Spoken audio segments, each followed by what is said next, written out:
বাধ্যতামূলক সামরিক প্রশিক্ষণের পর ওয়ার্ল্ড ট্যুরের আগে বিটিএস এর সব সদস্য এখন ব্যস্ত নিজেদের একক ক্যারিয়ার নিয়ে।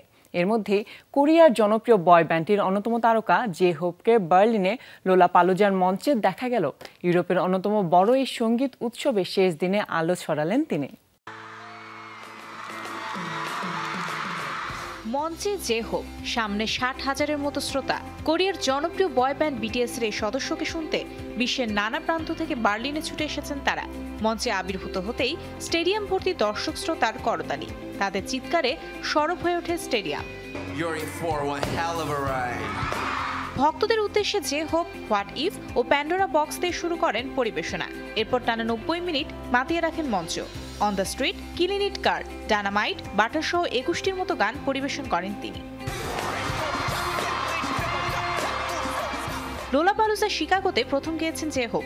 3 বছর পর বার্লিনের শ্রোতাদের সামনে এলেন। তিনি জানান, 2022 সালে লোলাপালুজায় প্রথমবার অংশ নেওয়ার পর বার্লিনে গাইতে পারাটা তার জন্য আবেগের। সবাইকে পাশে থাকার জন্য ধন্যবাদ জানান ভক্তদের।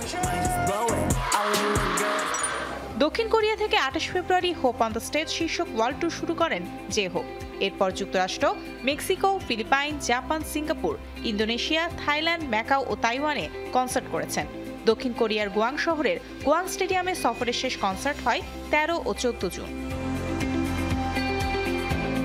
লোলাপালুজা বার্লিনে পরিবেশনার শেষ ভাগে বিশ্বজুড়ে থাকা ভক্তদের প্রতি কৃতজ্ঞতা জানিয়ে জে হোপ বলেন, এবছর তার জন্য খুবই তাৎপর্যপূর্ণ। বিশ্বজুড়ে সফর করতে গিয়ে অনেক কিছু শিখেছেন, অভিজ্ঞতাও অর্জন করেছেন।